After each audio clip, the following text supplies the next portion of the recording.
Hey, Americans don't know anything. Okay, that's the subject of today's program. Hallelujah, I guess. What do we say instead of hallelujah here? I don't know. You tell me. You tell me, everybody. Get on in here, get into the space. Welcome back to the space.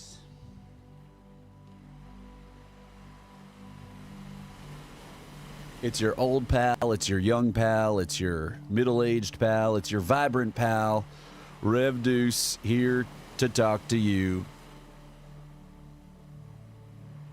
about your informazione ecosysteme.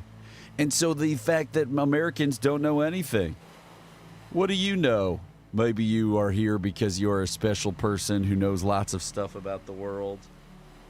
Maybe you are here because you are a dumb person who doesn't know lots of stuff about the world. Either way, whether you know anything or don't know anything, I love you.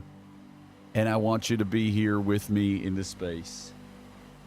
And so we have nobody here with me in the space, and that's okay. We're just going to go through some things. Aren't we now? Don't we know it? Here we go. Let's get into it. Let's check out what the news is with your old pal, Rev Deuce. Here we go. This is stuff that I've reposted. Project Esther is okay, what is that? I reposted a lot of stuff. I'll tell you what. That's what I've been doing. Repost a Losta Ding Dong. So no one is here because they probably came at 9:17 and were like, where's my old pal Deuce? And then your old pal Deuce was not here. And so therefore, I understand when you are not here, and I do not blame you. I do not blame you. In fact, instead, I love you. For the Lord spaketh to them then and said, I do not hate you, I love you, except for when I'm smiting you and I hate you.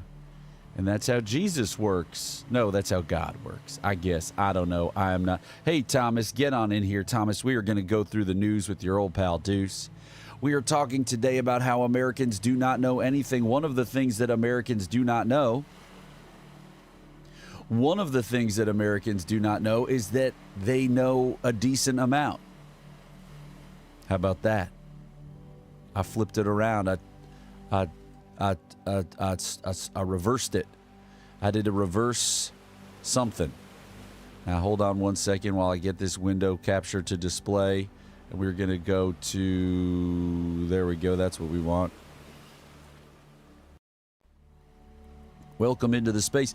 Americans don't know what they don't know. And one of the things that they don't know is how much they do. So there you go. So we've got students. Here we've got students in the United States are learning at levels. We know Linda's from the UK. We are just below you, Linda. Are learning at levels similar to those in peer nations. Share of students proficient in each subject in 2022 PISA tests. I want a PISA test, and I want it to have pepperoni, yes and. So Perry Bacon, who is someone who cares about our media information ecosystem, he is a columnist. He was once writing for the Washington Post. I guess he still is. So he says, he wrote a piece that says, enough with the doom and gloom. Americans, get out of here. Let me just jailbreak it. We're jailbreaking it. We are breaking our way into the Jeff Bezos Washington Post because Lord knows he has enough money. What's up, Jason? Jason and I may be related. Get on in here. And we want to say a special shout out to Bathrobe Guy who sent us a weekend shout out and said that he enjoyed the program, and we're so grateful for that. Look, we got a new look for Deuce today. This is called Brooklyn Badass. So, okay, Americans' public schools are failing their students in the country. That's long been the argument of many Republican politicians who are moving aggressively at the state and federal level to expand voucher programs. But after the post-pandemic dip in test scores, some Democrats and nonpartisan observers also sound distressed about the state of American education. Rahm Emanuel, who served as chief of staff to President Barack Obama, wrote in the Post that the country is not sufficiently focused on the real crisis, namely our children's failure to meet basic standards in reading, writing, and arithmetic. Has America given up on children's learning was the headline of a recent New York Times article. This doom and gloom have gone way too far. In reality, America's public schools are educating children at levels similar to other countries and providing countless non-academic benefits to our society. Okay, so we want to take a pause here and welcome in the people who are watching on Substack and YouTube and Twitter. No, not Twitter. That's a lie. Substack and YouTube and Twitch. And if you're watching on Substack, we invite you to go over to twitch.tv/Public Enlightenment, where we would prefer that you watch and follow. And we want to thank Elise, who followed over the weekend. We don't even know who that is. Hell yeah. Now, here's a big problem with the way that Perry Bacon tries to persuade people here is that he does not do a truth sandwich. A truth sandwich being you present one piece of the bread and the bread of truth. And so you say what's true first, and then you say what's not true, and then you complete the sandwich with the other piece of bread, which is another piece of bread of truth. Now, this starts off, so Perry Bacon's argument is that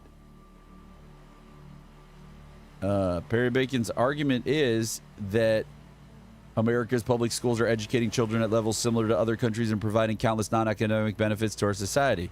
He starts the piece saying America's public schools are failing their students in the country. What an idiot. Now, Perry, if you see this and you ever want to be a guest on the show, we would love to have you. But that is not how you frame an argument, my guy. And so we invite you to consult with our pal George Lakoff in his books like Don't Think of an Elephant. Because that's a bad way to frame your argument. But so the piece of this that we want to share is that the overwhelming majority of American students are reaching baseline proficiency in math, reading, and science, according to PISA. That's almost certainly because of our public school systems, where about 87% of students in grades K through 12 get their education.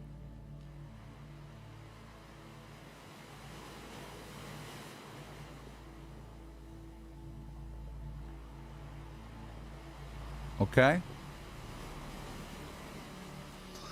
Now, moving on further in the Americans Don't Know Anything category of discussion, which we have chosen as our category for discussion today. This just popped up on my feed this morning. 99% fear the storm. All right, whatever. Who's that? Jelly Roll? Was that Jelly Roll? Was I right? How do I know what the music is? Oh, no. 1% bloodline country lunatic? Get out of here. You kidding my daddy? A New York State judge has ordered Alexandria Ocasio-Cortez to surrender her tax returns and financial statements for the past 7 years. She's suspected of insider trading and hiding funds offshore to evade taxes. She could face 2 to 5 years in prison. That's not true. That is untrue. That is not a factual piece of information at all. In fact, there is no judge that has issued any order for her to surrender tax returns. That is not a true statement about the world. So are you susceptible to information immediately, disinformation immediately online? Do you just see something like this, and because people are saying this on Twitter and Truth Social and Rumble and Dumble and Bumble, and you might go on a date with a guy on Bumble and he's like, I can't stand that AOC, and you're like, can we just focus on ordering, please? And he's like, you know what though, this cocktail that mentions the Bronx, this cocktail, this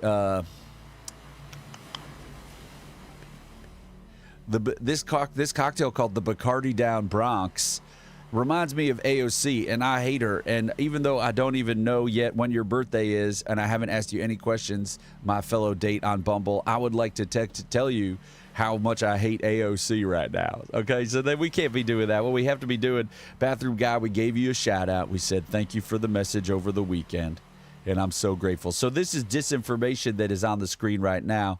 And so how many of us clock that the second that we see it online? Whether it is, appeasing our progressive priors or our MAGA priors, or really anything besides MAGA priors and our MAGA priors. When we see something like this, do we just believe it? Do we just believe anything that's said to it? This isn't from a news organization. And of course, you've been told not to trust any news organization. But this isn't from a news organization. What does it say over here in the corner? No. What does it say? No.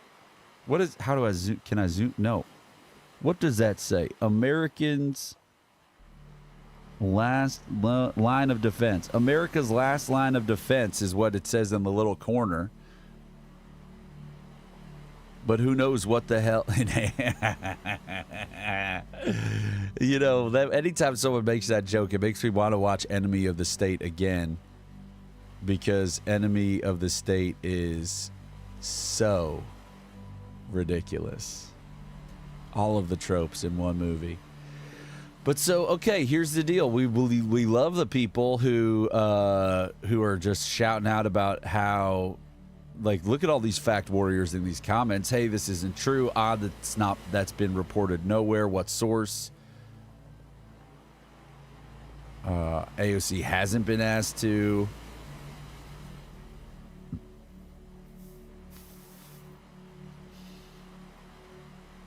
So anyway, disinformation is everywhere. Americans don't know anything because disinformation is everywhere.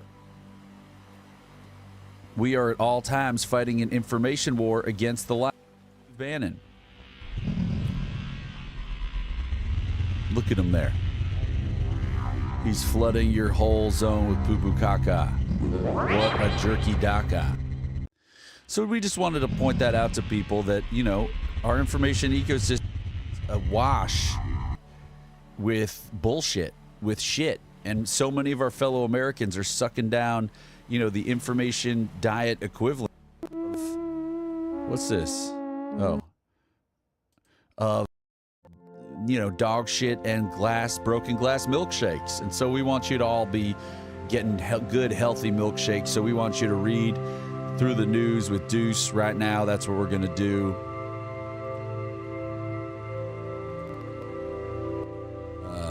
We got some good video ideas ready to go. Today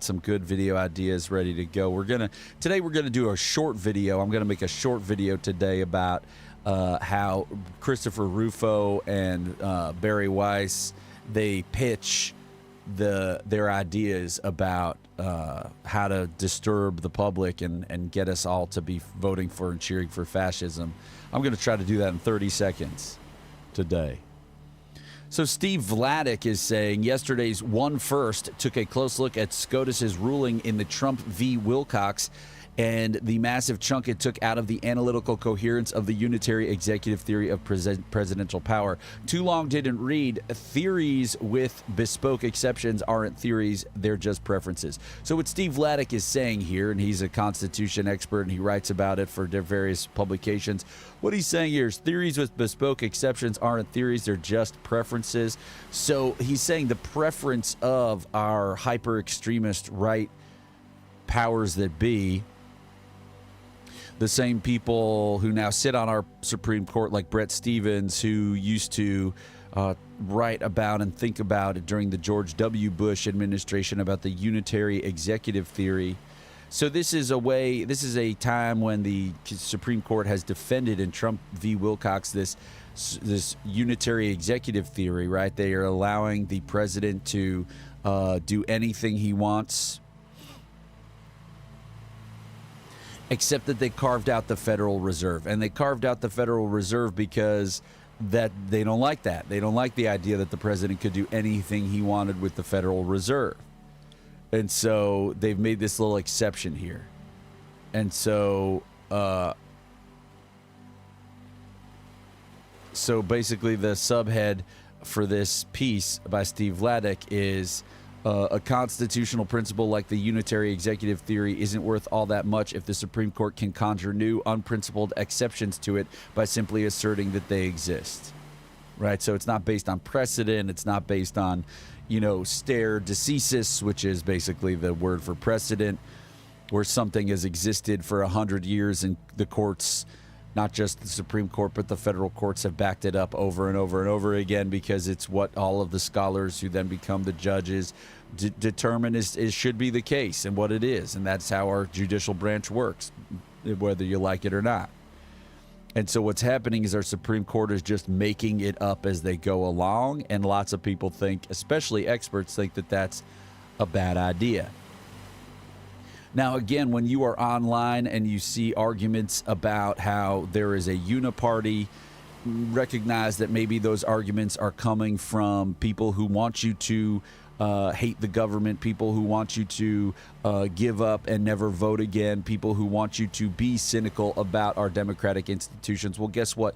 We don't have democracy without trust in things. And so you should always be wary of accounts or people or politicians even who are saying you should have no faith in government, you should have no faith in democracy, you should give up. That's it. Give up. Sign it all over to Donald Trump. That's it. Stop trying. And so we want to always highlight instances where, I mean, look, if you are in a town or a county or a state, and I guarantee you're in one of those things in the United States, there are people at the local level who are doing the work of politics every single day, representing the people that they represent in their towns, and they're doing the hard work. And so it is not this idea that we have, just because Nancy Pelosi and Chuck Schumer stink like poop doesn't mean that we should have no faith in our system and we should stop trying to put our bodies on the gears and the levers, right? We have to. So here's an example of a Congressman, Glenn Ivey from Maryland, who's going down.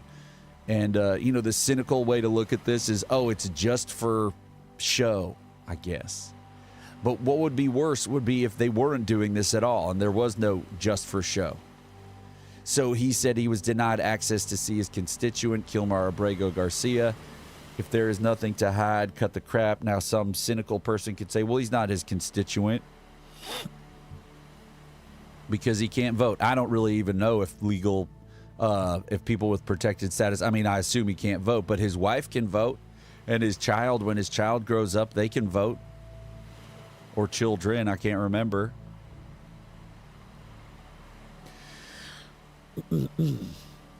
So this is to underscore what Steve Vladeck said before, the courts make it up as you go constitution.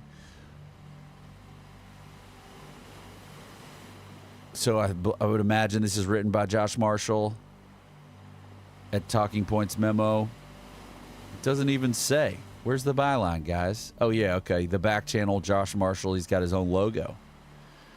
But so welcome in Caroline Carnes. Hey, Madison, how are you? What interests me most about the Supreme Court's telegraph decision ending independent agencies is the ease with which they discard their governing theories, like unitary executive, when the results are ones they find unpleasant, which is ending the independent Federal Reserve. Let's make a note in passing that as long as they were going to make this, I'm glad they were also hypocrites and exempted the Federal Reserve, because not doing so would have made it even worse. It's very much of a piece with 2024's presidential immunity decision. It is demonstrably the case that the U.S. Constitution does not provide the president with any immunity from prosecution. You can argue this from absence. It literally doesn't provide it. You can argue it from general logic, which is admittedly an inherently slippery kind of argument. No one is above the law. Perhaps most convincingly, you can argue by the fact that the Constitution writers very much knew how to provide immunity where they believed it should exist, and did so in the case of members of Congress, the speech and debate clause. They knew how to do it and decided not to for presidents. The most generous reading of the aptly named Trump versus United States is that Roberts et al. Decided as a matter of policy that such immunity should exist, and therefore decided to create it, but it is entirely a 21st century creation with no basis whatsoever in the actual Constitution, right? Except for that the Constitution provides for a Supreme Court and the three co-equal branches of government, and this Supreme Court invented it, but otherwise it is not in the Constitution. There's no basis for it. So let's just go back and look at this. And this fits in with Americans not knowing anything, because Americans don't know anything about what's going on. With the final ruling all but certainly coming down the pike, Trump has created the ultra-powerful, unbounded presidency of Project 2025's dreams. Excuse me. So what does it mean that the Supreme Court killed the independent agency? And where is the ad that is pushing all of this stuff all the way to the left? How annoying. How dumb and annoying. Let's see if we can make this bigger. Boop. There we go. Hell yeah. We did it. So Gloria Guzman Figuera. Part of my throat clearing, but welcome into the space. So the Supreme Court, this is from this past Thursday, the Supreme Court, welcome, happy Memorial Day to you all as we memorialize American democracy. The Supreme Court majority all but declared last Thursday, that it's ready to overturn a nearly century-old precedent meant to protect independent agencies from at-will firing by the president. It's the last brick to fall in the division between the president and the parts of the executive branch Congress created to be beyond his reach, turning the second branch of government into an all-powerful tool to be wielded by one man. Justice Elena Kagan, writing for the three dissenting liberals, dispensed with the usual niceties to upbraid her conservative colleagues. I'm warming up my voice by just talking. For bending to President Trump's whims and doing so in a two-page ruling on the emergency docket. The case stems from Trump's firing of members of the NLRB and Merit Systems Protection Board, which he did knowing that it ran afoul of a 1935 Supreme Court precedent called Humphrey's Executor. The administration has aimed to get the case before the court, betting that there are finally enough conservative justices bought into the idea of a supreme presidency to let him axe the last wall protecting critical independent executive branch agencies. On Thursday, the court overruled the lower courts that had reversed Trump's firings in accordance with that Supreme Court precedent, hinting that the two agencies may not be protected from at-will removal. The impatience to get on with things, to now hand the president the most unitary, meaning also the most subservient administration since Herbert Hoover and maybe ever, must reveal how that eventual decision will go.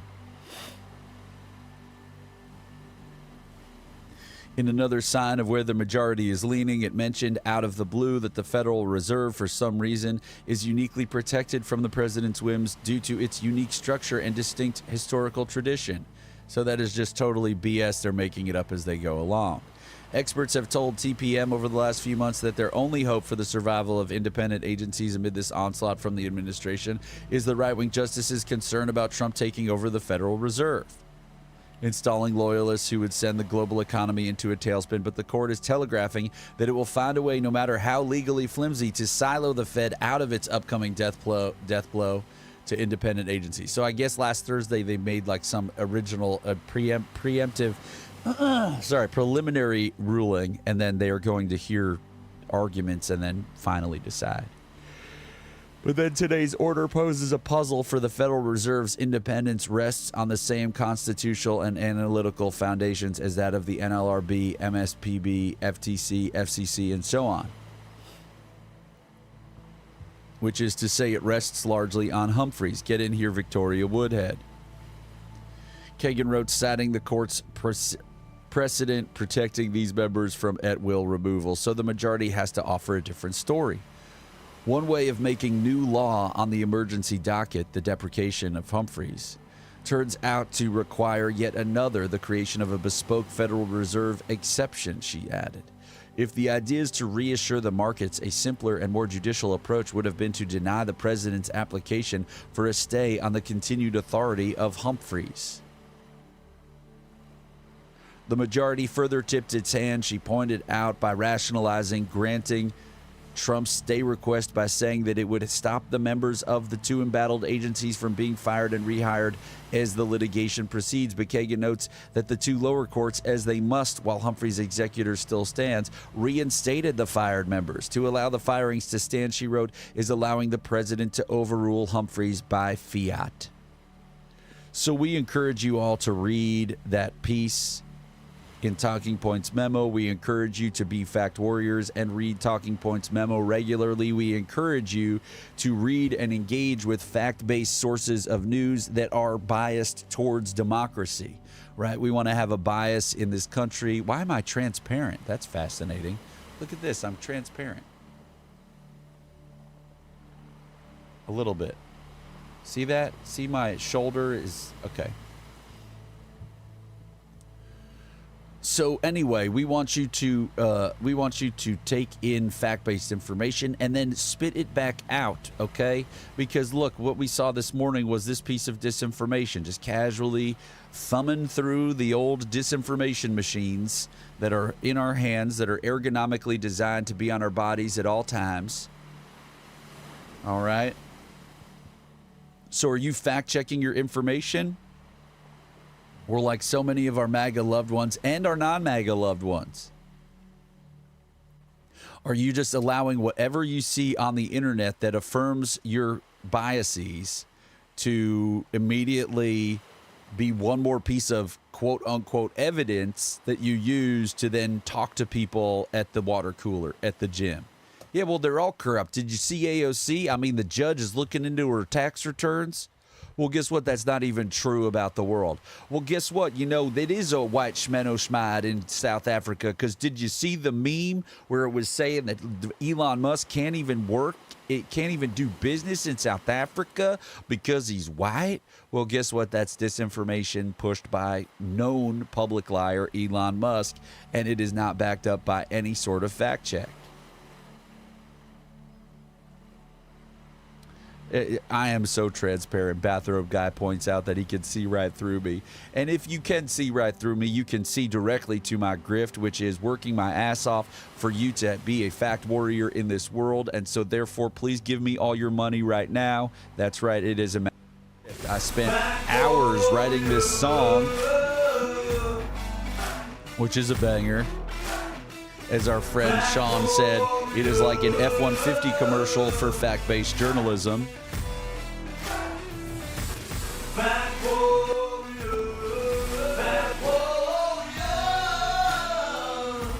Banger. Certified banger.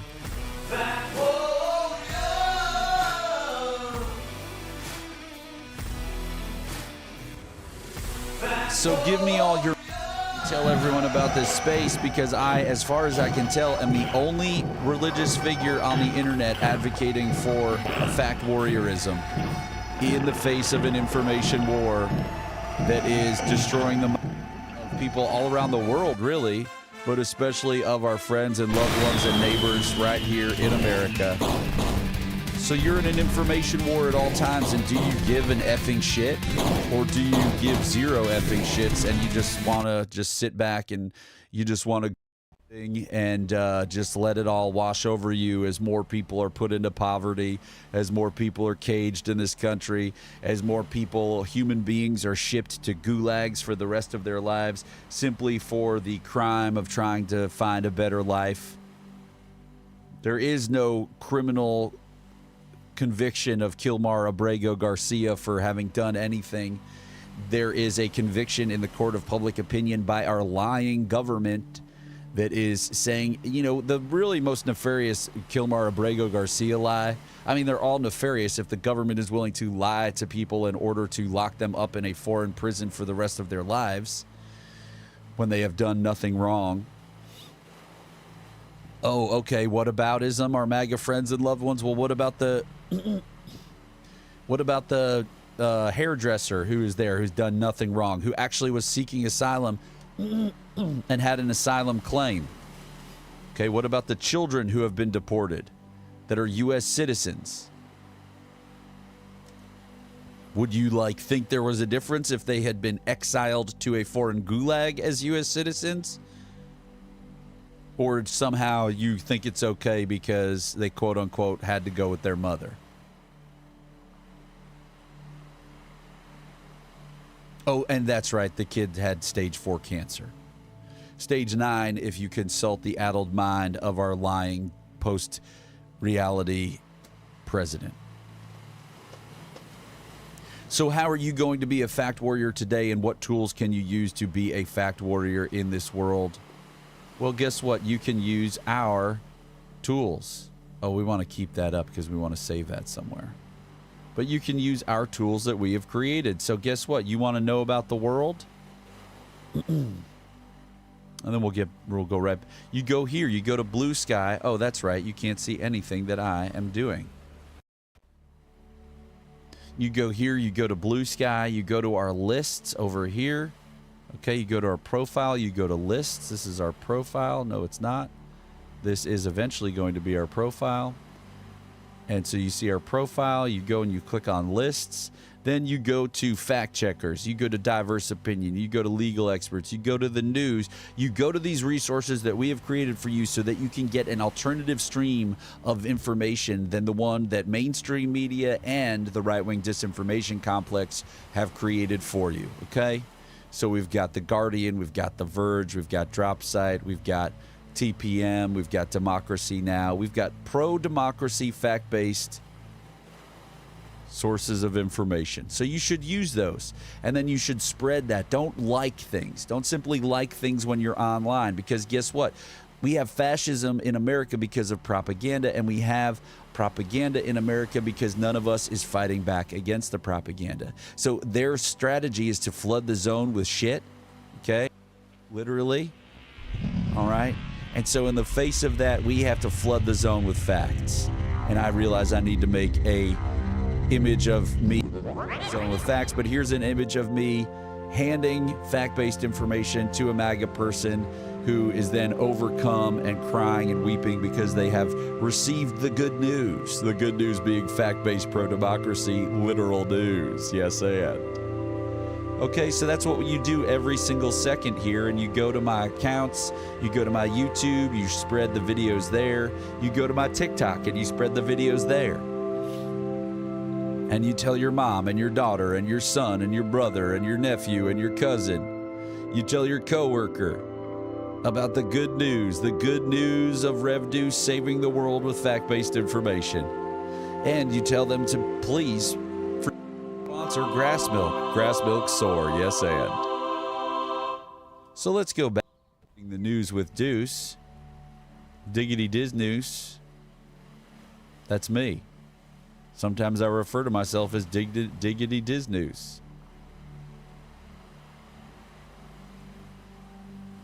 Now, where were we? We were on our profile so that we could go through some of the things. So Linda says in the Byline Times, Linda says in Substack, she puts a Byline Times article. Byline Times, I think, is the creation of our friend Heidi Kuda, UK-based subscriber publication. Populist simplicity in a hyper-complex world, will Trump overplay his hand? Okay, Linda. Well, we follow the energy here because we are improvisers. So what does Linda want us to say? Byline Times. Populist simplicity in a hyper-complex world. Well, let's go with some populist simplicity as I simply see a comment in the Substack and I then type it into the internet. Populist simplicity in a hyper-complex world. Wow, really having some typing problems. All right.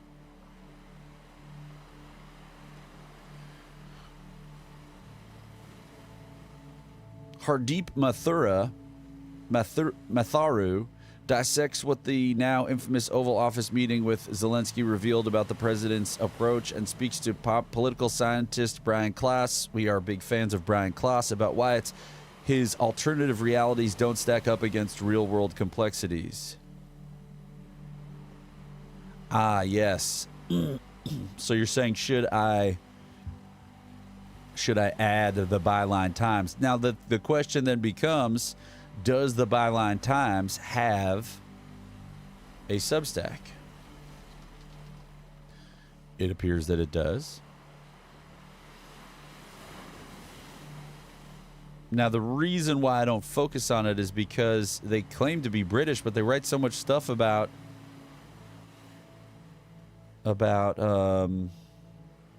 America. It's true, but I guess I don't have it there because it's not.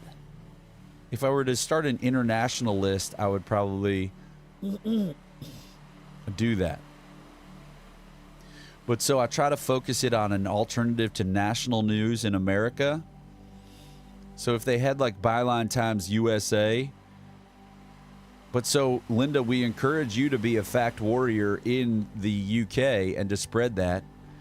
And I'm a huge Liverpool fan, and I'm so saddened by what happened during the victory parade yesterday. I can barely even look at the news about that because it makes me so sad. but I should at the very least follow the Byline Times so that I can,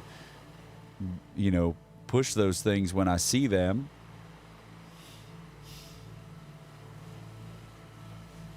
Yeah, just so horrible. So yesterday, Liverpool, they won the league officially. They had won it a few weeks ago statistically or based on math.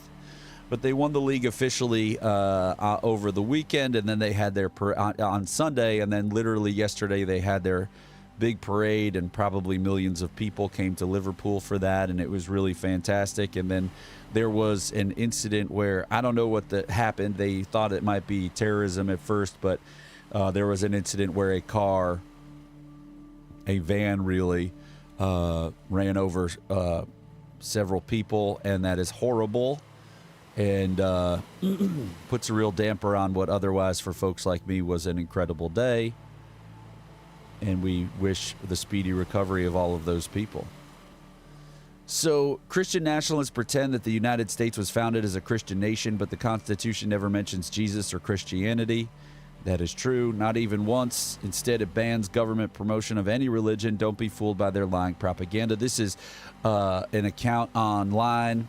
What is this account's deal? America's Best Christian. That's interesting. And then they put the trademark thing. I like to do that. I like to say something silly and then put the trademark thing. But you knew that. You can find exclusive content here. So this is someone who's trying to make money, but this is a persuasive piece of information. Sorry, sometimes I burp when I live stream. Excuse me, and a baking powder. The liberal media refuses to acknowledge that our country was founded on Judeo-Christian principles and ethics. It was not. Their stubborn denial of this objective fact further undermines their credibility. No, it does not. Mike Johnson is a propagandist. Mike Johnson is someone who claims to be a man of God while supporting a lying philanderer abuser who attempted a coup in his own country. It is true. I thought it was the grifted, but I'll take it. I am gifted. Madison. So he's referring to, Speaker Mike Johnson, is a Rachel Maddow blog thing, which is being retweeted by something called DOD Rapid Response. I don't know if this is, that's on Twitter. Only the mainstream media would be upset that the Secretary of Defense loves the Lord. No.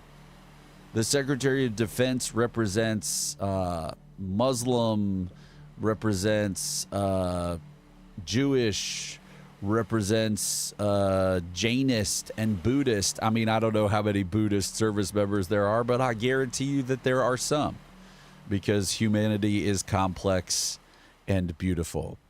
But so they say why Pete Hegseth leading a Christian prayer service at the Pentagon is so problematic. It's problematic because we have the separation of church and state in this country enshrined in our Constitution.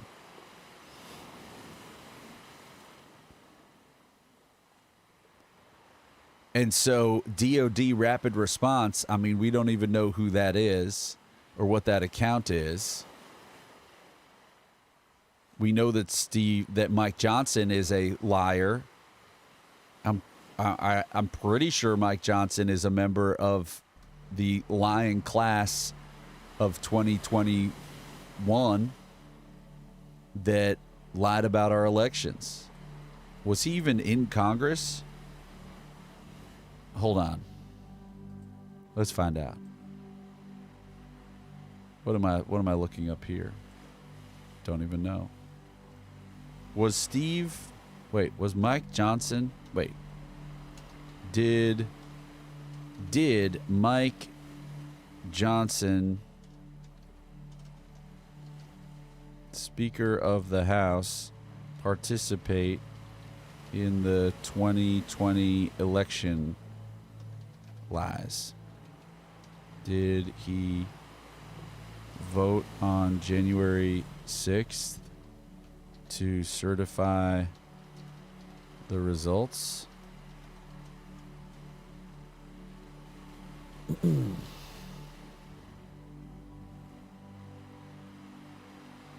Bathrobe Guy wrote Jefferson letter to the Danbury Baptists. What does that mean, Bathrobe Guy? Yes, Mike Johnson actively participated in efforts to challenge the legitimacy of the 2020 presidential election and voted against certifying the results on January 6, 2021. So Mike Johnson, known public liar, reknown to me right now. Mike Johnson, just a totally corrupt individual who will do anything to advance Christian nationalism in a country where Christian nationalism is explicitly in a country that is explicitly created in opposition to Christian nationalism. And so, do Americans know anything? Probably not. We like to boost Jenny Cohn on the program. Jenny Cohn writes about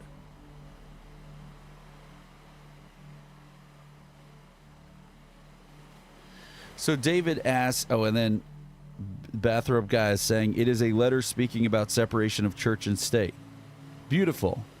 Well, I'll try to store that in my brain, Bathrobe Guy, and I appreciate that piece of knowledge because I like, we go toe-to-toe with our MAGA friends and loved ones and neighbors, not to debate them or argue with them or be upset with them, but to bring them back onto a fact-based stream of information because we have two streams of information in this country. We have a problematic but fact-based mainstream media system, which is a corporate commercialized system for informing the public, and then to a less prominent degree, we have nonprofit and independent media operating in the public interest. We also have independent and nonprofit media that operates against the public interest. It's very confusing out there, but for the most part, we have, to be consulting, nonprofit and independent and mainstream media that is pro-democracy and pro-fact, and we have that stream of information. And then we also have a purpose-built stream of information that is purposefully built to manipulate all of us and our brains. And that is the right-wing disinformation complex. If you are watching OANN, Newsmax, even News Nation. Oh, where is the thing from News Nation? Oh, Rev Deuce, you silly Billy, you never know where you put anything. I saw a thing from News Nation the other day that was totally ridiculous. Miles Erickson, get in here again. If you are watching on Substack, we would so appreciate if you instead chose to watch on twitch.tv/Public Enlightenment and gave us a follow over there. That would be very helpful for us and our mission. But so Jenny Cohn, wait, what am I talking about? First, I want to talk to David. What major lies or misinformation do you look for discrediting disinformers? I don't think the 2020 election lie MAGAs care about. Well, so David, sometimes we can't do this jujitsu with our friends and loved ones and neighbors who are hooked up to the MAGA stream of information based on their devotion to disinformation. Right? We have to be arguing for reality. And the reason we are in this mess is because most Americans don't give a shit about their media diets, let alone argue for reality against their friends and loved ones. Many of us have given up on those people, and that's the problem. That's what the billionaires want, is for there to be division, for there to be no speaking to one another across the aisle, the MAGA, non-MAGA divide, so that we are further siloed and isolated and just screaming at each other and then maybe infighting as well. And all to distract from the self-enrichment campaign and the theocracy campaign of the Christian nationalists. But so you say you don't think that the MAGAs care about it. Well, one of the firmest lines to draw in the sand in our information war is to stand up for the reality, period, but to stand up for realities that are so egregious, right? There was a lie that was told about our elections and is still being told. Donald Trump just the other day said he thought he would have won Illinois, California, and New York if our elections weren't so screwed up. Okay, so he's continuing to lie about elections, and yet MAGA people still continue to vote. None of it makes sense, David. But I challenge you, David, to tell me where you think you could say to someone who is awash and believing disinformation after being awash in it, whatever that means. What do you think, David? Do you have a better idea? Because what I believe is that, if you don't believe anyone besides Donald Trump and his apparatchiks and the people who represent him on channels like OANN and Newsmax. David is calling into the program. I assume this is David. This is David. Yes, I figured it would be easier to talk on the call. Well, that is true. David, welcome. It seems like maybe you have a little bit of a bad connection. Oh, I'm sorry. I'll try and scoot closer to the phone. No, I think it's like one, sometimes there's just a random phone call where it's like real jittery. So just call me right back. All right, we'll do. Okay. Technical difficulties is an alternative name of this program. And so, yes, and here we go. We are now answering the phone. David, hello. Hello. Is this any better? It is so much better. Okay, awesome. So I believe the question was in regards to like how would you begin to re-inform or to dissuade them from the disinformation? Well, it seemed to me that you had suggested that, basically like Rev Deuce, hey, do you got any other examples? Because I don't think talking to MAGA people about the 2020 election lies is persuasive to them because they believe those lies. And so right. I'm like asking you if you have any other, or what else do you have to say about it? Yes, seems like you have another point to make. Not really. I don't have a terribly great point to make. I do understand the importance of pointing it out, but they really just don't seem to care about the election lie. It seems easier to talk about like what their platform is. Like, what do you actually want? What are you looking for from the government? And it's usually just like, I don't know. I just don't like what the Democrats are doing, and I like what the Republicans are doing. I think it's easier to talk to people when I hear out loud what they're wanting from the government. Right, because and there's so many usually other it's ways that like, you can, I like, want no government or something, what they're wanting from the government. Mm-hmm. And then you start talking about like degrees of incremental change. Like, we can't just do a 180 in our society. We have to take things 1 degree at a time and find common ground and all that stuff. I feel like really less so like, I don't know, because I do very much believe in the mega church of joy. I do very much attempt to be a fact warrior as best I can. And I don't want to give up on the idea that reality is what's going to win the day for an argument, as opposed to just like arguing our beliefs. I just don't know how to bridge that divide. Yeah, I mean, neither do I, right? And so this is what I'm doing. I think the way to bridge that divide is get the millions more people who are fact-based to give a shit and to spread facts every single day, right? Like, we know Right. Studies show, right? So we know that study that we have that we hold close to the vest. Well, that's not how you use the phrase close to the vest. We have that dear to our hearts. We have Close to our breath. We have close to our breasts. We have that study that shows that if people are induced to watch CNN instead of Fox News for a month, their attitudes are changed, and the extremism of their political views is ameliorated to some degree. And so, I use that as a touchstone for myself to then go and, go out into the world and say, well, let's just get everybody on a different stream of information. You know what I mean?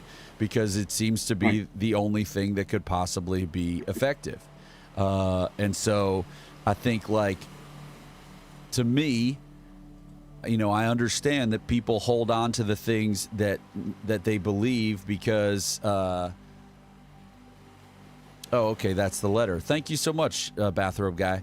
I believe that people, what am I saying? So, to me, it is just that you can't induce someone to change their mind in a conversation that you have with them online in a hot tub beaming live from Boca Raton where it's always 69. What you can do is you can say, hey, here is just one more example, and let's fact check it live. And I'm a human being who, yes, maybe you don't know, but I'm a human being who is telling you, like, hey, like maybe for the first time ever, in a way where I'm not shouting at you, and we both go back to our butthurt environments, and we are butthurt about how no one would listen to us, or what an idiot that guy was, or something like that in some TikTok debate. And so for the first time ever, maybe for people, I'm saying, hey, we're just going to look at this because our bias is towards facts. And it appears that this is the factual reality of this situation. And so gently, I would like to say to you that maybe your sources of information aren't ones that are going to lead you to facts. And if you want to keep like feeling better about yourself or feeling better about your world by consulting things that aren't true, that's your right, that's your prerogative. But I think look out at the world, blah, blah, blah. You know my whole spiel. I do. It feels unfortunate that so many people are in such a rush. Obviously, everyone's living their lives, so it's like hard for like, all right, let's sit down and have this nice long conversation about this so we can do our best to convince each other. Just give me the live and pass the facts. Exactly. Keep going. Yeah, and it's like, I gotta rush. I got somewhere I gotta be. I gotta go do something, which sucks for me, just because I like talking about politics so much. Yeah, hell yeah. And, you know, I don't even afford you that opportunity as much as you would like, David, and I apologize. It's not exactly the program of the show. No, but I understand. I know you're about your community down there and how you feel like there's not people around there who you can talk to about politics. And so what I am joyous about is it feels as though that my existence and your ability to tell other people in your work life and other life about me maybe has opened up an avenue for you to talk more about politics. It 100% has, and I have an example from last night explicitly. We invited some coworkers over, and I have a coworker who is vehemently against you. He is your biggest hater. He hates our relationship. He really does. But Michaela was there, and we're talking to him and having a good time talking about politics with her girlfriend and everything. So it definitely does open, it seems like, up for people to talk to me more about it, which is nice. I do enjoy it. And I do think, like, talking online in the community is good, too. Like, I like talking to Lilith a lot. They have very different ideas than I do, and they're a very smart person. They are very well-read. They've done their research. Like, I respect anybody who's done an incredible amount of research, because it's easy not to, and I don't like to personally. Like the dude who's quoting individual Federalist papers. Like, if you're pulling out, in the Federalist paper 31 and then the Federalist paper 39, it's like, oh my gosh, this is somebody who's done a lot of studying. Obsessed with the Federalist papers. Yeah. Yeah, I hear you. I don't remember. All right, but thank you for taking my call, Rev. Oh, absolutely, of course. You know it. Obviously. Love you. All right, love you, David. Okay, so that was a brief chat with our old pal David, and now going off of what David and I found ourselves talking about, I wanted to share this video. I think it's really great, and I think a lot of other people do. It has 6.4 million views, and kudos to this young lady. She wrote some long-form essay or poem, and this is just one part of it. And I wanted to share this message with you all, and I'd like you to share it because look, it's a blonde-haired white lady. She may have had blue hair at some point, but she currently doesn't, and that helps the messaging campaign against the fascists. So it's a blonde-haired white lady. Yes, demerits for having nose jewelry because, somebody's going to hate that for some reason. But this is a really high-quality message. I wanted to share it with all of you. Because your barista had blue hair. I'm so sorry it's so... Your life doesn't suck because your barista had blue hair. They still showed up, still remembered your order, still smiled, even if it was tired, even if you didn't. Your life doesn't suck because your neighbor doesn't speak English. They pay taxes, raise their kids, drive to work before the sun rises. You don't need to understand their words to see that they're doing exactly what you're doing, just trying to survive. Your life doesn't suck because a trans man used the men's bathroom. He went in, he came out, the world kept spinning, it just wasn't around you. The problem was never children learning what a pronoun was. It was never about grammar. It was never about protecting kids. Your life probably does suck, but not for the reasons you post about. Not because your favorite store sold a rainbow shirt or because you had to press 1 for English. Not because someone said Latinx or they, them in a tweet that you didn't have to read. Your life might suck because you're drowning in debt, because your rent just went up again and the only thing that trickled down was exhaustion. That pain is real, but it's not the fault of the cashier with pink nails or the kids with a pride patch on their backpacks. Someone's life today sucks because they lost their daughter when a man with a gun walked into a school and made it a graveyard, and the politicians that you voted for sent thoughts and prayers and money to the NRA.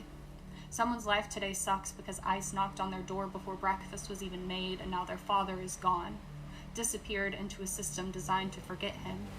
Someone's life today sucks because they came out to their family and were met with silence or fists or Bible verses thrown like bricks. And if you ask me if I care that your life sucks, I don't. I will look you in the eye and say, I don't. I don't care that your life sucks. Not if your definition of pain is seeing someone different than you exist without apologizing. Not if your idea of oppression is having to share space with people you don't understand and never tried to. I don't care that everything going wrong is exactly what you voted for, that the man you chose did what he said he was going to do, and now it's affecting you. I care about the millions who voted against it, who stood in long lines of broken systems with shaking hands and steady hearts trying to hold back the tide. I care about the people you hated so much you were willing to vote against their right to breathe, to marry, to walk into a store without fear, to learn history that includes them, and somehow you want sympathy? Try empathy first. Try waking up in a world where your very existence is debated by strangers in suits. Your life doesn't suck because someone else found a little joy. It doesn't suck because someone else got rights you already had. It sucks because the people in power told you who to blame and you believed them. You were sold a scapegoat and called it salvation. But you can still unlearn it. You can still sit down, shut up for a second, and listen, because not every cry is about you. Not every protest is a threat. Sometimes it's just people fighting for the right to live without asking for your permission. So maybe your life does suck, but it's not because of pronouns, or food stamps, or hair dye, or immigrants, or love. It sucks because you keep mistaking comfort for freedom and cruelty for strength. And that's on you. Well, actually, this is a case where Rev Deuce didn't watch an entire video in its entirety. So I still think this is persuasive. I'd love to get the community's feedback because it doesn't conform exactly to the way that we do things here at the Mega Church of Joy. But also Rev Deuce has said many times, and that's me, and I'm self-referencing. But Rev Deuce has said many times that in this day and age of the fascists flooding the zone with shit, we have to flood the zone with as much fact-based information as possible at all times, and that is also persuasive. And sometimes we can't be pure. So Linda says, I agree with everything she says apart from not caring. Unfortunately, it's likely only to entrench their views. Yeah, I see. Like, I didn't realize that halfway through this video, she started sort of basically attacking people. I loved the framing of like, your life doesn't suck because of this and that is, you know, ultimately not going to, you know, your life sucks because of debt. You know, your life sucks because of corporations. Your life sucks because of wealth transference. Your life sucks because of, you know, the solutions being offered to industries dying and being shipped overseas over the last like 40 years has been scapegoating and other things while these people enrich themselves.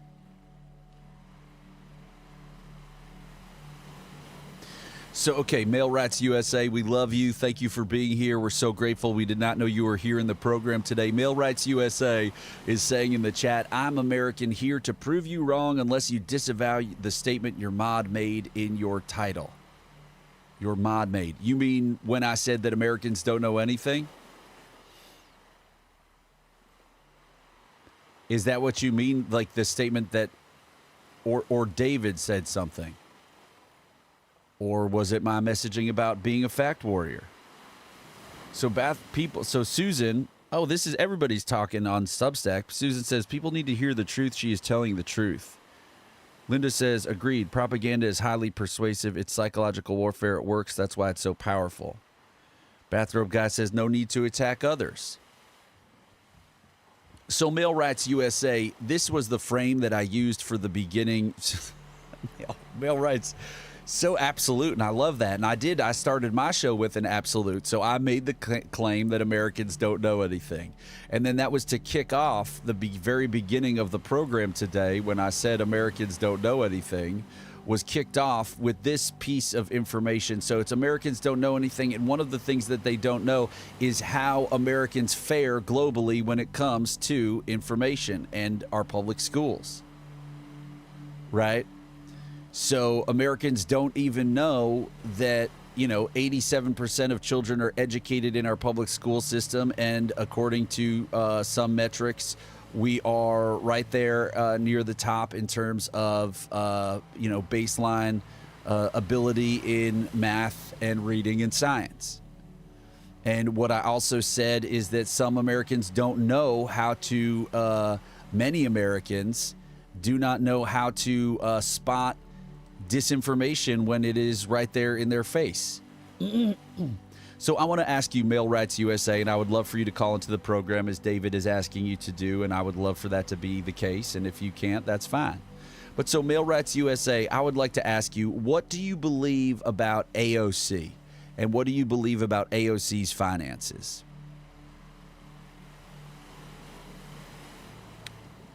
And so I hope that you're still with us, and I want you to answer the question, what do you believe about AOC's finances?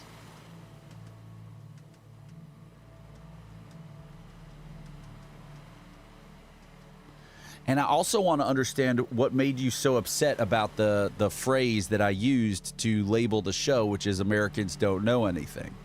Of course, I don't believe that Americans don't know anything, but I am an influencer online, and so I have to be somewhat hyperbolic in order to get engagement from wonderful people. And it seems to have been effective, and so I'm grateful that I in the spur of the moment at 9:10 this morning chose to go in that direction. But Male Rights USA, are you still here? It's hard for me to be able to tell from this dashboard that I have, and so I would like to get your answer to that question and then I guess move on, which again is why we love to have people call in directly so that we can just have a chat with them. And so up on the screen right now, okay, so Madison says that she thinks he left. Okay. Well, I was asking the question because, what the case that we make here is that we are all stewing in toxic disinformation. And the reality that we have, the so-called polarization that we have, the obvious divisions that we have are the result of our social media information revolution. And 1 in 5 U.S. adults gets their news from influencers. However, over 60% of influencers do not fact check anything before they share it online. And so this morning, as those of you who were at the beginning of the program, 1%. I mean, what could the lyrics of this song be? 99% fear the storm. 1%, that's a bloodline. 1%, yeah. I don't know what the hell that person's about to sing about. But anyway, this is total disinformation. It's a picture of AOC, and then it is total disinformation. I know, Madison, I know. Maybe we'll do a song later today on TikTok.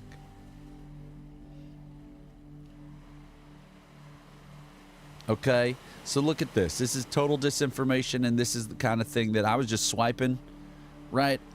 Swiping and sniping, we call it. Because you can just be on. I used to be in a toxic relationship where out of the blue, the person that I was with would just say something like horrible to me. Just horrible, totally unprecedented, did not need to be said at all. It's not something that you would say to someone that you love in any way. And I used to call it sniping because the person would be right in front of me, this partner of mine. We would just be together, and then all of a sudden, as if someone was in a tower, 1,000 yards away, just boom, piece of information that was just totally disruptive to my entire deal, to my day, my moment, my life. And that is basically what's happening online, is this sniping, swiping and sniping. We're going to write that down.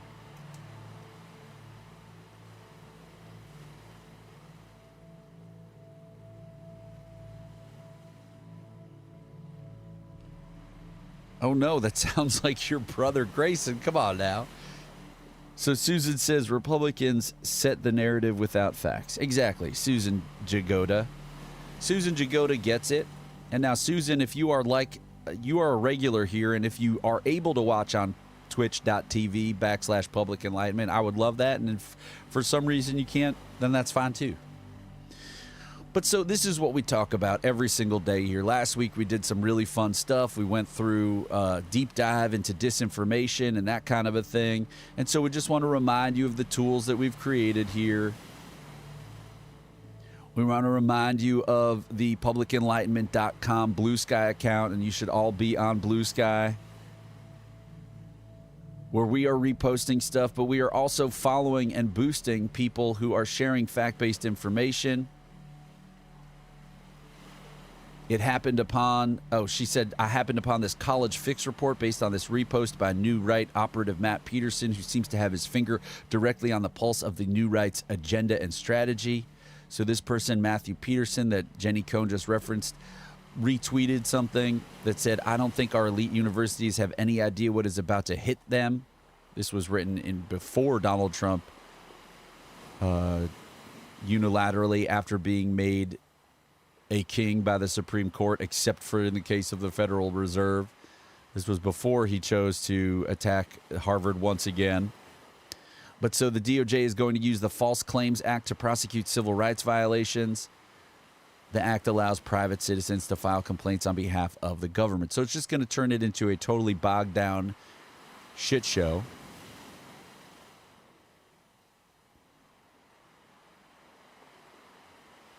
We wanted to point out what coup consequences. We wanted to point out that this FDA commissioner is saying that the day of rubber stamping COVID vaccines for young, healthy kids is over. You cannot send us an application for a new COVID booster each year with no new updated clinical trial data and expect the FDA to just blindly rubber stamp it. This person, Weisselberger, is just a random person. They're followed by Aaron Rupar, who we trust. And is this Salman Rushdie? I don't know who that is. This is such a gross distortion of standard practices. Or is it Alan Weisselberg, Trump's guy? It's almost easy to forget the lie itself fashioned the mistrust, but then forgetting was always the aim. And when people fall sick, they will call it proof of the damage they claim to be undoing. That is how tyrants become indispensable. Now, we wanted to show you one more thing before we left today. It's Cool Kids Tuesday. It's officially Cool Kids Tuesday, and Knee Blockable is pointing that out. I'm tired of putting on a disgustingly stinky shirt every single day for this show. And so today, as I was wearing this and I went, I didn't have the cap backwards. I turned the cap backwards for an audition, so I didn't hit my microphone. But anyway, now look at this, everybody. So News Nation is also no good. News Nation is no bueno, and I need to show you that. Okay, look at this. This is News Nation, where they claim to be unbiased, right? Anytime a news organization emphasizes how unbiased it is, then we just can't.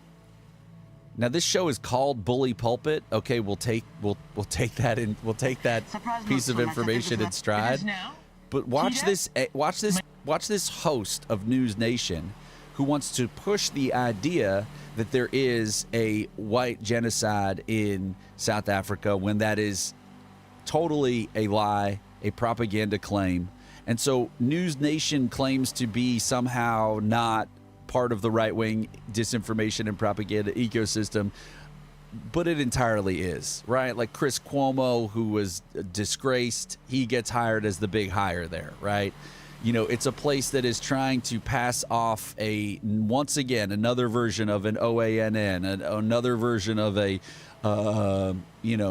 obviously of a Fox, another version of an RSBN, right? It is just people in suits cosplaying as journalists in order to manipulate the public, right?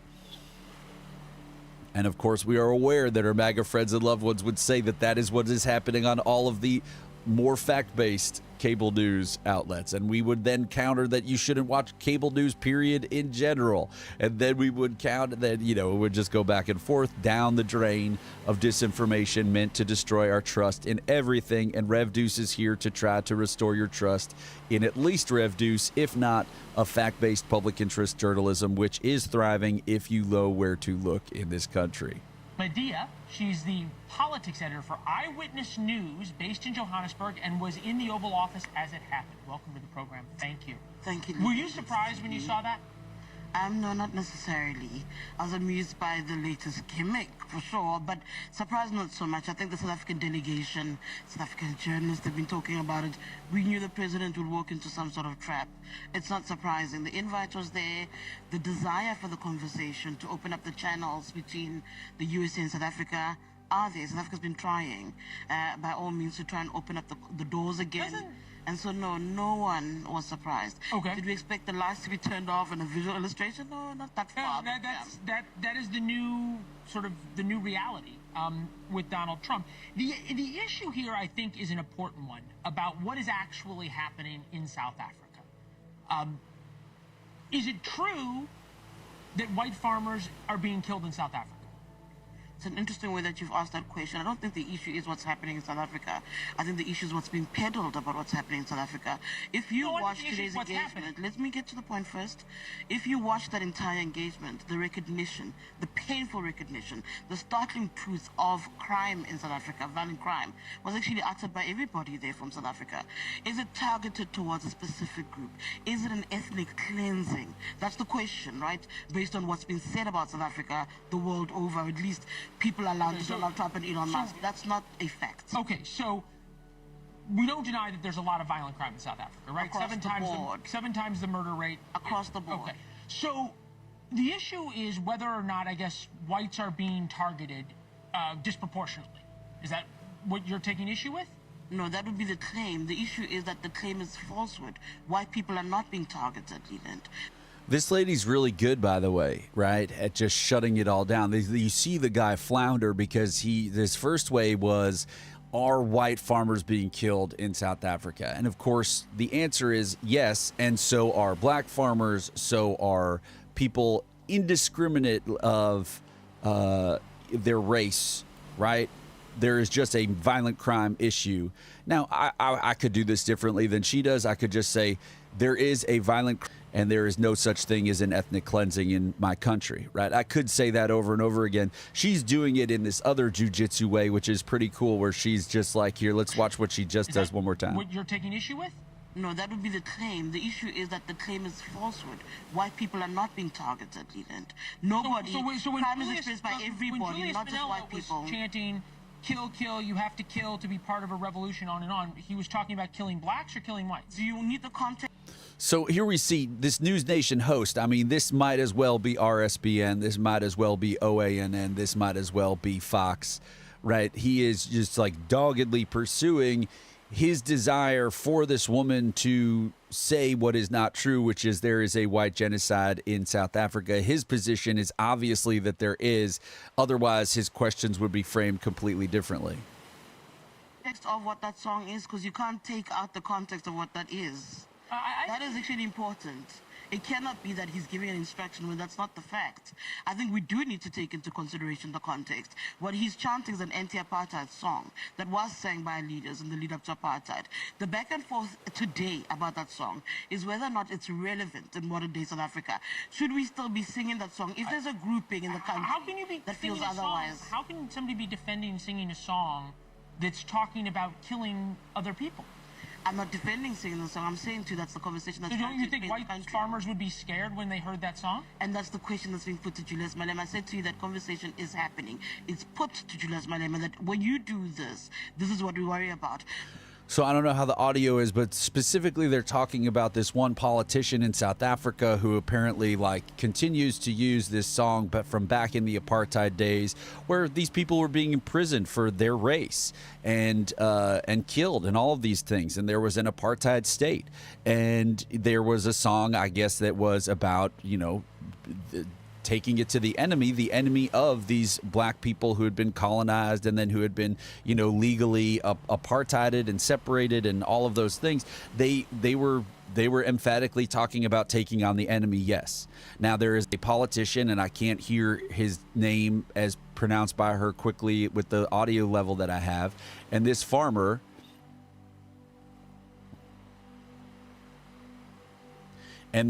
thanks for checking into it and looking into the facts, Knee Blockable. Yes. And we also have lots of examples of people who live in South Africa saying that, the conditions, the material conditions for white people in South Africa are much better still based on the legacy of apartheid. Then and then Jason says, how is the clown interviewing her? Who could sit there all day and listen to this guy?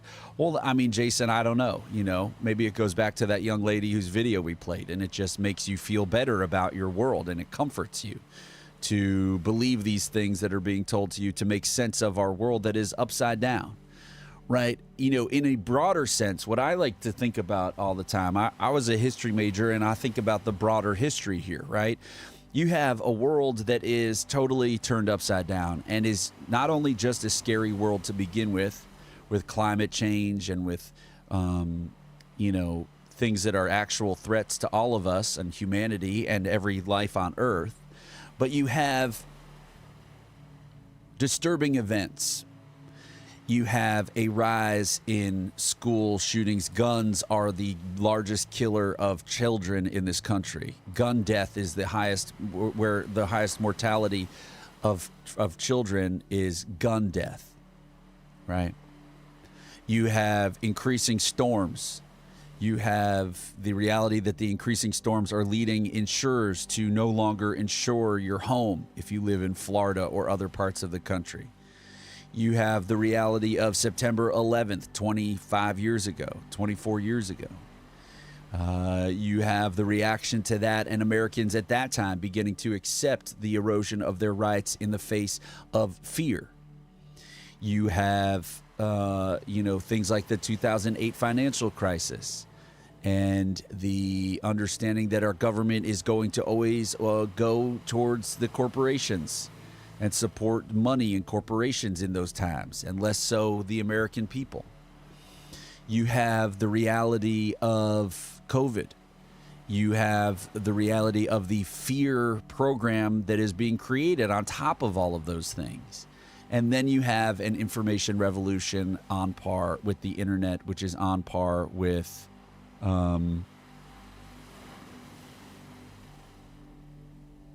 the Gutenberg Press and its centuries of disruption across Europe and the world. And so when we understand that, when times are uncertain throughout history, the demagogue and the fear-based individual who gains power through fear and as a reaction to fear, well, we can see all of these things that are happening and they can make total sense to us. Father Coughlin was a demagogue in the 1930s in the United States.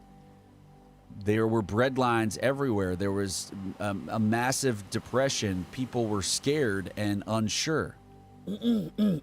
Part of that fear and lack of security led to Franklin Delano Roosevelt having answers and applying the full weight of the United States government to get us out of that situation. It was also aided by a war effort, right? We emerged from the World War II, the dominant global force.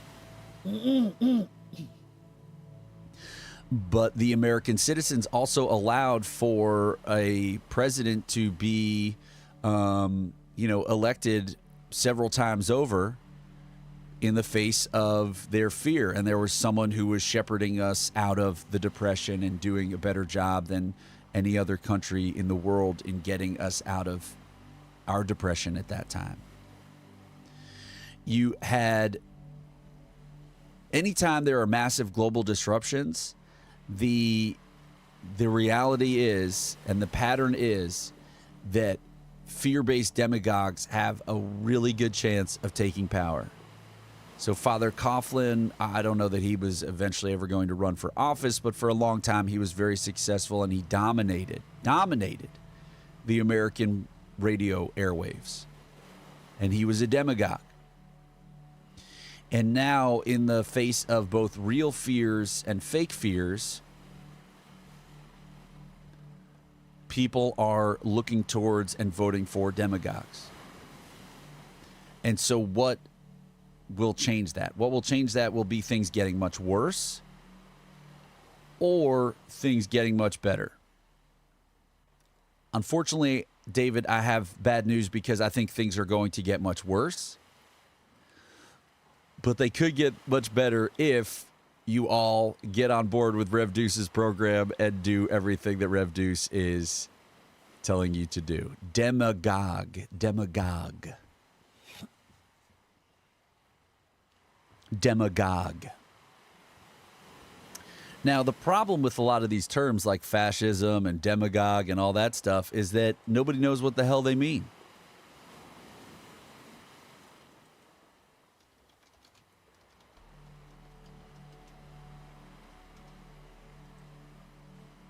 And Jason says in the Substack, my goodness, just use critical thinking. You would have to realize that he's setting her up. Well, a lot of people also say, Jason, that folks want to, they know that Donald Trump is a liar, but they are okay with it because at least he's offering answers and he's saying, you know. So a demagogue is a leader who gains power by arousing the emotions and prejudices of the people, often through impassioned rhetoric, misinformation, or manipulation of public opinion. Blames problems on outgroups, anti-intellectual, charismatic authority.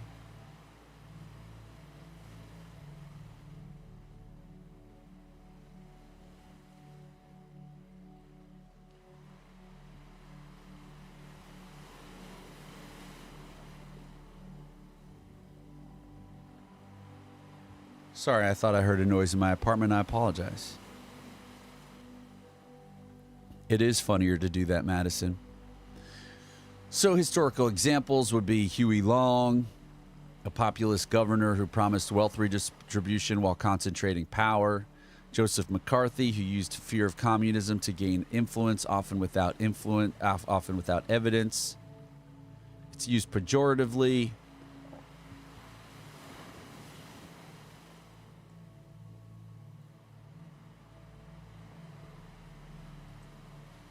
So that is what a demagogue is. So, folks, we hope that you've had a good time on today's program. We want to finish by closing out this video. But when you look at how long he's been singing the song and whether it correlates with the numbers of farmers under attack, particularly white people, it's not there. People who are being attacked on the farms are farm dwellers and farm workers. That's also a reality that's got to be. White farmers are not being targeted, or white farmers are not being killed. Why are so many who have big landholdings willing to give up their entire lives to come to America? Where are they? Show them to me. We had them land. Those 49 people are not farmers. There are plenty of reports from South Africa that many of those are not farmers. Those are chances. Please, again, show me the evidence. Those are people taking an opportunity.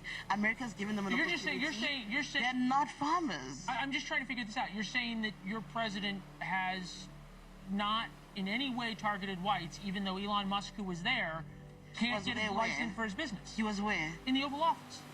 He was in the Oval Office. He's never been to South Africa. I mean, this guy literally is just a right-wing disinformation meme right now. The whole Elon Musk thing, I just debunked that. You can go and spread my debunk video of that. Please do. It's on Twitter and Instagram and YouTube. But so the whole Elon Musk saying he can't do business in South Africa, Elon Musk didn't even apply to do business in South Africa. He just said, I can't do business in South Africa. These guys are liars. But he can't get. When was the last time he was in South Africa? His father, Elon Musk's father. I'm not talking about when he was there. No, hold on. I want to also make you understand one thing. The accusation is that many whites cannot get licenses to do business, among them Elon Musk. So we're being forced to undermine our transformative laws. So if this guy was a journalist, he would know that that's not true. Instead, he is a guy wearing a suit on an entertainment program, the nefarious aspect being that his entertainment program is meant to manipulate the public. Who even owns News Nation? That's a good question to ask. Who owns News Nation? If it's Christopher Ruddy, I'll lose my friggin' mind. Christopher Ruddy is the guy who created Newsmax.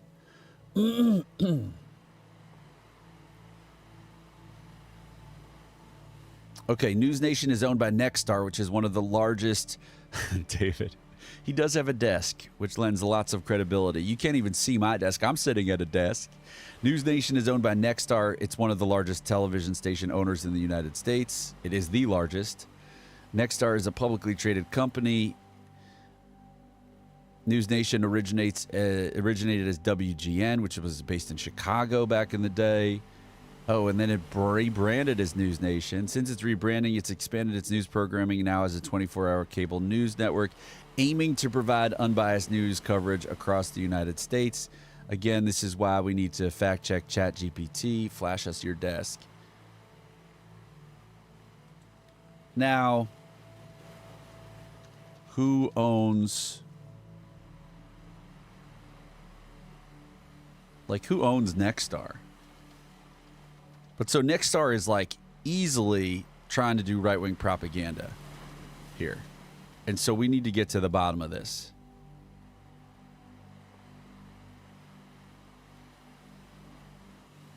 Yeah, Jason says in Substack, they all have a certain cadence when interviewing and speaking. I would say that cadence is pugilistic. So it's a publicly traded company. It's got institutional investors, company insiders. Perry A. Sook, who is currently the largest individual shareholder. They own The Hill, which used to be owned by a guy named Jimmy Finkelstein, who purposefully paid John Solomon to spread Ukraine Burisma disinformation.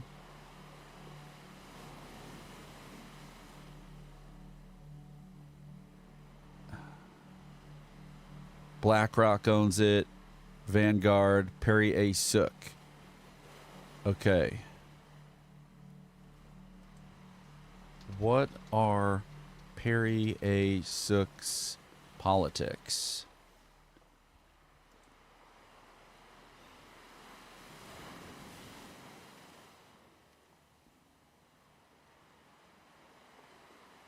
So Neblockable says, how much did Elon pay to get politicians and media to push to get Starlink approved in South Africa? Well, I don't know if he paid any money. What I understand to be the case, Neblockable, is that the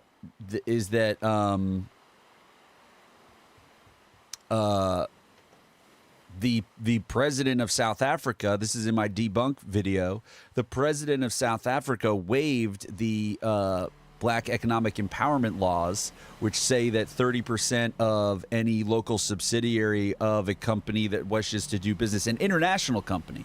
We don't even know what the rules are for national companies that's maybe a white person, whatever, wants to start, whatever. But so the rules are that in order to be a licensee in their telecommunications industry, you have to sell 30% of your local subsidiaries, whatever that may mean, to black-owned businesses or whatever, right? And so that was just a rule, but it did not apply to Elon Musk because Elon Musk had not applied for a license for SpaceX to operate, a license for Starlink to operate. He wasn't interested in doing business in South Africa. He had not made the attempt. And so, but what happened was the president of South Africa preemptively ahead of this White House meeting that was just had, and we know that Elon Musk is a very influential, maybe even shadow president type figure in many ways, although the Christian nationalists probably have something to say about it. But so Elon Musk had those requirements waived, and the president was seeking ways to fast track Starlink in South Africa solely as a fiat move in order to try to heal relations with the disinformation Trump administration. So that's what's been happening. So you could say in a way that was based on the $44 billion that he spent on Twitter and the supplementary 237 some odd million dollars that he spent directly on Donald Trump. We would say that he spent that money directly on Donald Trump, the $44 billion to buy Twitter, because that was the whole aim, was to turn it into a disinformation ecosystem that boosted Trump and boosted his agenda.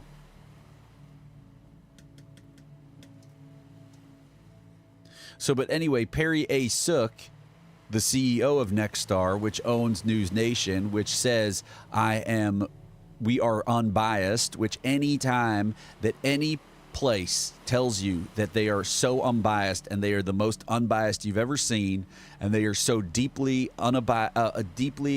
abidingly unbiased, that is the first indication that you should not trust that source of information.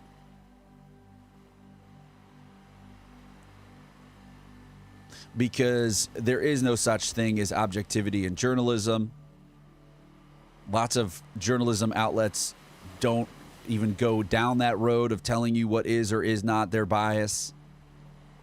But we need to source and provide and boost sources of information that are pro-democracy in their bias and are pro-facts and especially pro-context and pro-public interest. So he's a Republican. Open Secrets says that he's made multiple donations to Mitt Romney, Ted Cruz, Marsha Blackburn, Republican PACs. He's advocated for deregulation in the broadcasting industry, of course.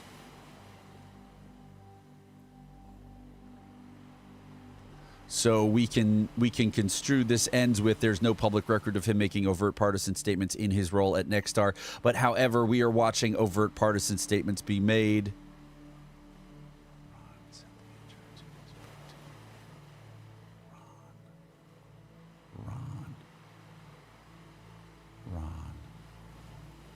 Ron sent the intro to his book to me. Ron. I don't know what we're talking about, David. And so the point is that this is his overt political statement. We must be okay with the South Africa, with the majority that is denied of their own land, with the majority is deprived of access to economic transformations and means of production. We must be okay and not move the needle in any way to try and fix that. We must be okay with South Africa being labeled the most unequal country in the world and not trying to do anything to rectify that. Because that's what that argument says. No, but the fact that there are laws. The fact of the matter is they must be bent for an individual. No, they must. That is what the question is. But if you make laws that target a certain race, don't. But there are none of those. Where are those, Leland? You're calling me as a journalist from South Africa, and you're putting those to me. I'm asking you for the proof. Donald Trump today. I'm sorry, I'm going to have to lecture a little bit. Donald Trump today called us in there, saying he's got proof of a genocide. South Africa's gone to the ICJ saying that they believe Israel is committing a genocide in Palestine. But they put evidence on the table. They put evidence on the table. Is not proof of genocide. Yes, it is. A private monument with fake crosses and not actual gravesites is not proof of a genocide. I don't believe that I'm being called in here to defend the indefensible. Those things aren't facts. Okay. Donald Trump did not put facts on the table. You say that. We obviously have the president. Thank you very much. We appreciate it. Yeah. With fake crosses and not actual gravesites is not proof of a genocide. I don't believe Look at this. I guess they put up at the very end. They must have edited this after the fact, or the producer had it ready to go. What is this? A chant is not proof of genocide. Yes, it is. A private monument with fake crosses and not actual graves, not proof of genocide in Palestine. But they put evidence on the table. They put evidence on the table. A chant is not proof of. A chant. There she goes. A chant is not proof of genocide. And this guy says, yes, it is. Genocide. Yes, it is. A private monument. A chant is not proof of genocide. And a private monument is not. Monument with fake crosses and not actual gravesites is not proof of a genocide. I don't. And then now they put up with genocide case against Israel. South Africa challenges Western-led order. That doesn't even make. That I don't. This is what do they? Why did they even put this? This is South Africa claiming on the international stage that Israel is committing a genocide. So what are they? That is extremely manipulative and pretty dumb. I believe that I'm being called in here to defend the indefensible. Those things aren't facts. Okay. Donald Trump did not put facts on the table. You say that. We obviously have the president. Thank you very much. He said, you say that. We obviously have the president. Now watch what's about to happen with Chris Cuomo here right after this hit piece. Thank you for watching. Subscribe below and download our News Nation app right now on your phone, and you will get fact-based, unbiased news for all Americans. No, you won't. No, you won't. Unbiased.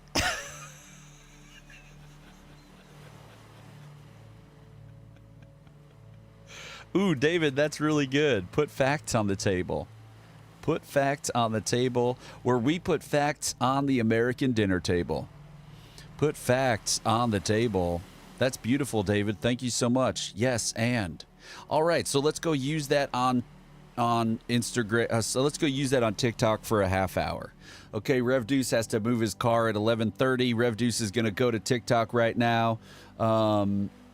Jason says he hates a scumbag. Jason, well, look, we try to use, Rev Deuce likes to say, I greatly dislike things. Instead of using the word hate, Rev Deuce tries to live according to his principles, and that is not to discourage you from living according to however you would like to. But Rev Deuce likes to say, let's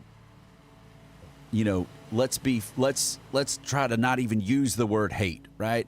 Rev Deuce likes to say that he greatly dislikes things, and you could try that out for yourself and see how that works in your life. I like to, and follow my channel, and each and every one of you will receive $1 trillion. Madison is saying I could just say whatever we want. Yes, it's true. But so I believe that thoughts become words, words become actions, actions become character. And so I try as much as I can to have a version of hygiene for myself. Okay. Jason says, what a scumbag. Yeah. So, well, I'm going to use my misinterpretation of what you said, Jason, to make the point to everyone here that we should try as best as we can to eliminate the word hate from our language, right? Because they are trying to make us hateful beings and hateful individuals and make us hate our MAGA friends and loved ones and to get our MAGA friends and loved ones to hate us.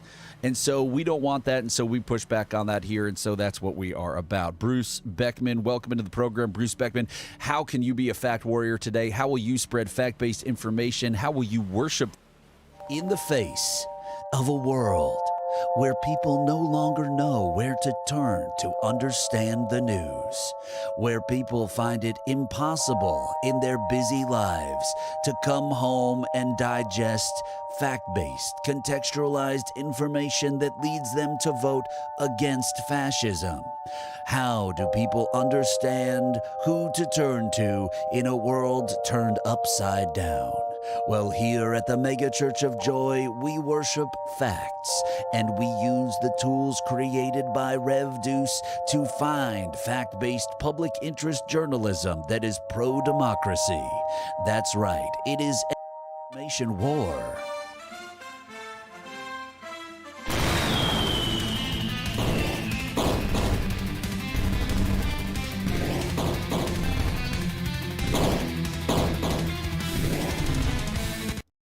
In the face of the fascists who want to destroy the nation, and want to flood the zone with shit, we must reject lights that pacifies us and makes us cheer for fascism, and instead have a media diet put on the dinner table of America the facts that give us an information diet that is so tight that are incredible. And if you have good buns or bad buns, you still are a beautiful being of light in America. And who's to say what good buns or bad buns are? But in the face where Donald Trump is burning American money on the backyard of the White House as a bald eagle bleeds out and immigrant children or American citizen children are shackled and deported from the nation as the Handmaid's Tale women look on, we have to be warriors at all times.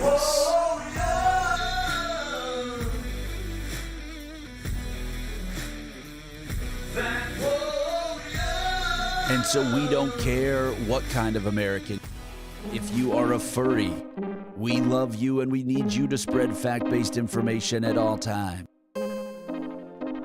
Spread that fact-based information to your MAGA friends and loved ones, your neighbors and colleagues. Because if we stop caring about other people's information diets, we are totally screwed. That's right.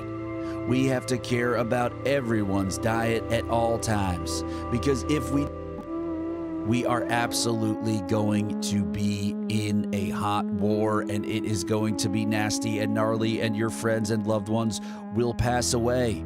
and we will become like so many other unstable places around the world, places where news and information has led to coups and conflagration.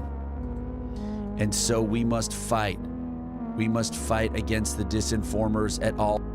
We must fight against the Steve Bannons of the world, the Christopher Rufos of the world. We must fight every single day for reality. Yes, and. So be a fact warrior today. And how will you spread Rev Deuce's message? Because if you don't, get out of here, log off, call a friend, read a book, learn a new skill, do anything besides contribute to the algorithm that are tearing us all apart every single second of every single day. I love you, you love me. We are an intergalactic family. It turns out Rev Deuce is not going to go to TikTok right now because it is pretty late in the morning. He loves you so much that he stayed on Substack for so long today, and he wants you to go and be a fact warrior. Go to the publicenlightenment.com Blue Sky account. Go to publicenlightenment.com. Spread all of the information that is there. Go to the Public Enlightenment TikTok. Go to our TikTok. Go to reposts and share all of this information with the world. Information that pushes back against the quote-unquote white genocide that is not happening in South Africa. Information that is hearing the words of our elected officials who are standing up for democracy. Who accused me and my colleagues over here of information that is persuasive, and we might not always agree with the message because it undermines our message of support and love across the aisle, but it is persuasive and might get through to someone. Information from other elected officials who are not indulging in the cynicism of the uniparty, but who are fighting for American democracy in the face of its destruction. Information that pushes back against the narratives that the people on your college campuses are blue-haired radical leftist Marxist extremists, because guess what? That sets the conditions for Kent State. That sets the conditions for violence against your neighbor's daughter just because she has different beliefs and goes to Oberlin. Okay? So push back against it all at all times, on social media, at the water cooler, at your club. If you are a person of moral integrity who understands that our fellow Americans are being lied to so that they cheer for fascism, do everything to fight every single second of every single day. Rev Deuce is. Yes, I did go to the Brooklyn Botanic Garden yesterday and relax, but I needed to recoup. Do you want to get all the context you need for the news in just 30 minutes every single day? Go to our Public Enlightenment Blue Sky account. Get a Blue Sky account if you don't have one. Get off Twitter. It is a cesspool of disinformation and hate. It is contributing to the fascist rise in America. Go consult fact checkers, diverse opinion, historians, legal experts, the news. I'm going to add someone right now to fact checkers. Edit list details. No, that's wrong. No. People. How do I edit? Add people. Is she on here yet? She is. Okay, never mind. She's there. Historians, legal experts, the news. Okay, get fact-based news that is pro-democracy and pro-public interest. Billionaire and Trump appointee David Sachs admits that the Trump's big beautiful bill cuts Medicaid by $880 billion and says he'd like to see even more cuts. Well, guess what? Who won't like that? Your MAGA friends and loved ones who are on Medicaid. Relatively tough things to do. This bill cuts $880 billion for Medicaid over a decade, which is something that already is politically tough and controversial. It imposes work requirements for able-bodied adults. This is similar to what Bill Clinton did back in 1996 with welfare reform, basically saying that you can't be a layabout and get welfare. So these are relatively tough things to do politically. It's like, do I want to see even more cuts? Yeah, absolutely. This bill cuts $880.